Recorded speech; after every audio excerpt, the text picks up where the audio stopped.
Something I love to do for many, if not most, of my toddler family clients is making their child a social story. When I introduce this concept of writing a social story for my clients, a lot of the times the parents are like, okay, like they have no idea what it means.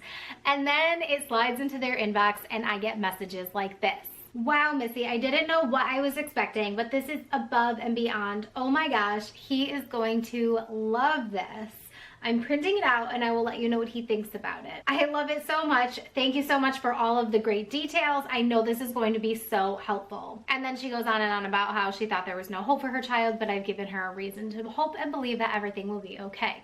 This is from a potty training client who is struggling or was struggling with getting their child to poop in the potty. So basically, if you've heard about a social story before, but you don't know what it is just a very simple one concept story that includes your child's name and or pictures of your child so that they can read it and understand what is happening next. It is something that is a social situation or a life situation in which they are interacting with others or doing things for themselves, in which they might need a little bit of help and a little bit of structure moving along throughout their day. Now, one of the things that I do is I customize these stories for my clients. I will ask them for a list of pictures, or I will ask them if they just want me to use clip art, and I will use their child's name and I will insert it into their book and I will send it back to them. So it is something that they can print out, staple it together. I don't really care how they are reading it together,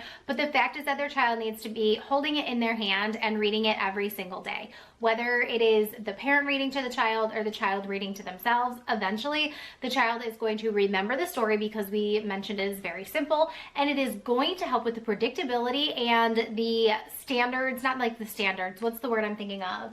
Not standards. I cannot think of the word that I am trying to say right now, but it is going to help your child with the predictability of their schedule and routines so that they are more likely to accept what comes next and to comply with how they're supposed to do something. This can be anything from getting a new sibling to moving to a new house, going to a new school. A lot of times with my clients, I'm working on sleeping in a big kid bed independently or using the potty by themselves. Any of these situations can be turned into a social story. And essentially, anything your child is struggling with can be turned into a social story. So what you always want to do is focus on positive things first and then introduce a concept that may be troublesome for your child. In the story, you want to show the child accomplishing something big when it comes to things that they are having trouble with. For example, in a story in which a child is struggling to sleep in their own bed, we talk about all the great things that the child can do, things that the child loves to do, and that the child can sleep in their own big bed. And that it's okay to have these big feelings. It's okay if they're feeling scared or lonely and that they don't maybe necessarily enjoy what they have to do. But then once they do it, they are proud of themselves, they feel accomplished, and they recognize that they can do hard things. And so that is the premise of writing a social story. And I love to make these customized for my clients, and I love seeing pictures of them reading them together and just seeing how it really helps the child. And even just using affirmations in the story for the child, knowing I am safe, I am capable, I am loved, I like all the things that they can say and that they will start learning and in their head saying on repeat, and sometimes even saying out loud on repeat, then you know that these things are really sinking in and helping your child. One of the things that social stories really helps with is emotional regulation. Now, this is a huge term that is like all the rage right now in the parenting world. And do we support our child with emotional regulation? Do we want them to soothe and self-soothe their own emotions? There's a good combination of both. And for sensitive children who need help with these situations, social stories can help them learn that they can do these hard things because they're reading it in a story that is specifically about themselves, and then they're experiencing it in the real world. The goal of the social story is to model these coping strategies. So if your child is struggling to use the toilet and there are strategies in the story of how they actually did use the toilet, then they can think about that while they're sitting on the toilet and recognize I can do hard things. So not only is it helping with their self-regulation, but it is also helping with their independence. Children need to learn to do things on their own. We need to be able to give them space and let them fly. Just let them go do the things that we know that they're capable of doing. A social story is going to give your child that roadmap so that they know exactly what to do when it comes down to doing the dang thing, and that they can do it on their own. So if you were talking about a social story about using the bathroom, we know that it's going to talk about using the toilet, wiping properly, pulling up their pants, flushing the toilet, washing their hands, drying their hands, turning off the light. Anything that your child needs help and assistance with should be in the social story. Social stories can also help with transitions. So if your child is starting a new school and they're having a hard time transitioning to classroom, you can have a social story with your child that talks about Mommy's going to drop you off at school. Daddy's going to drop you off at school. This is all the fun stuff that you're going to do at school this day. And then during outside recess at the end of the day is when I will be back to pick you up.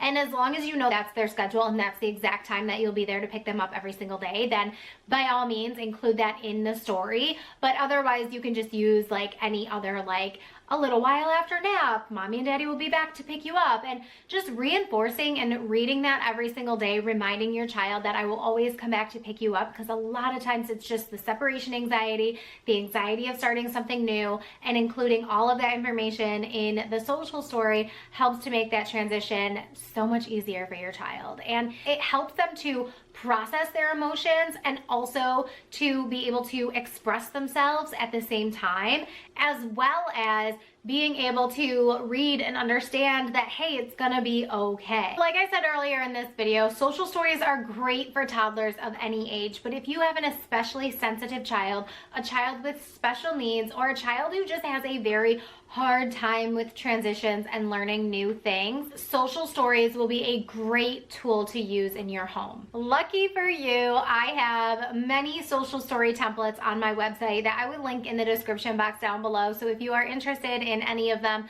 then grab them. You can download them, and as long as you have a free Canva account, you are able to customize it any way that you want. So put your child's name in the story, use some pictures of your child, even if it's just a picture on the front and back of the book, or if it's just a few pictures here and there. Just do the extra legwork to get some pictures of your child in the story, because not only are they seeing their name in the story, but if they see their name and their face in the story, it will be even more effective for your child.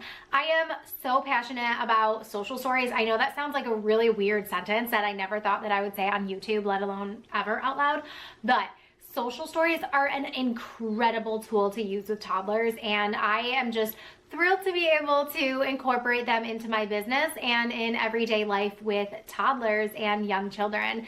Also, just know that if you do have a child who is older than a toddler, that this video does still apply to you.